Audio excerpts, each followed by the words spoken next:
चलिए दोस्तों, आज आपको एक प्यारी सी कहानी सुनाते हैं जानवरों की दोस्ती और साहस की। बहुत समय पहले एक घने जंगल के किनारे बर्फ से ढकी घाटी में सर्दियों का मौसम पूरे जोरों पर था।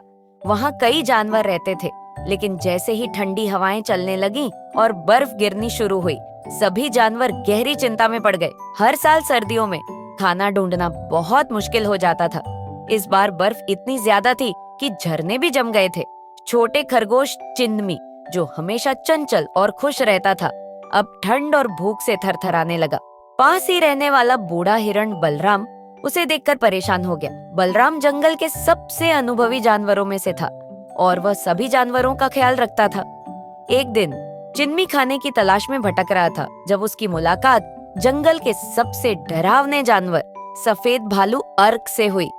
अर्क को जंगल के जानवर पसंद नहीं करते थे, क्योंकि वह हमेशा अकेला रहता था और उससे सभी डरते थे। लेकिन इस बार कुछ अलग था। अर्क ने चिन्मी से कहा, तुम यहाँ क्या कर रहे हो? इतनी ठंड में तुम्हारा अकेले रहना खतरनाक है। चिन्मी डरते हुए बोला, मैं बस खाने की तलाश में हूँ। अर्क ने उसकी मदद करने का फैसला किया। उसने कहा, आओ मेरे साथ, मेरे पास कुछ खाना है। अर्क ने चिन्मी को अपनी गुफा में ले जाकर खाना दिया। धीरे धीरे उनकी दोस्ती गहरी होती गई।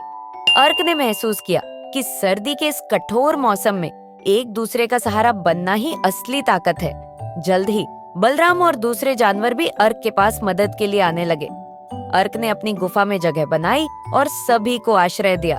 हर कोई मिलकर ठंड से लड़ने लगा, लेकिन खाना अब भी एक बड़ी समस्या थी। एक दिन बलराम ने बताया कि घाटी के दूसरी ओर एक पुराना सेब का बगीचा है, जहां अभी भी फल हो सकते हैं। लेकिन वहां जाना खतरनाक था, क्योंकि रास्ता बर्फ से ढका हुआ था और कई गहरी खाइयां थीं। अर्क, बलराम और चिन्मी ने तय किया कि वे सबकी मदद के लिए इस खतरे का सामना करेंगे। तब ने मिलकर एक योजना बनाई। अर्क ने अपने भारी पंजों से बर्फ हटाई, बलराम ने रास्ता दिखाया और चिन्मी ने अपनी चपलता से छोटी छोटी खतरनाक जगहों पर निगरानी रखी। 3 दिन और 3 रातों की मेहनत के बाद वे बगीचे तक पहुंच गए। वहां उन्हें लाल लाल सेब मिले। वे जितना ले सकते थे उतना सेब लेकर जंगल लौटे। जब जानवरों ने देखा कि उनके पास खाना आ गया है, उनकी आंखों में आंसू आ गए। अर्क अब अकेला नहीं रहा। सर्दियों ने उसे और जंगल के बाकी जानवरों को सिखाया कि असली ताकत एकता और साहस में है। जब तक सर्दी रही, सभी जानवर मिलकर रहते और एक दूसरे की मदद करते रहे। सर्दियां खत्म होने के बाद जब घाटी में फूल खिलने लगे, अर्क जंगल के सबसे प्रिय साथी बन गया। उसने सिखाया कि सच्ची दोस्ती हर डर को मिटा सकती है और मिलजुल कर हर मुश्किल को हराया जा सकता है।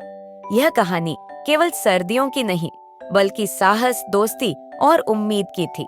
जंगल में यह कहानी पीढ़ियों तक सुनाई जाती रही। सर्दी कितनी भी कठोर हो, जब हम साथ हों, हर तूफान आसान लगता है। दोस्तों, अगर आपको कहानी अच्छी लगी है तो वीडियो को लाइक कीजिए एंड अपने दोस्तों के साथ भी शेयर कीजिए। सब्सक्राइब करना मत भूलिएगा। फिर मिलेंगे एक नई कहानी में कुछ नए मॉरल्स के साथ। तब तक के लिए बाय एंड थैंक यू।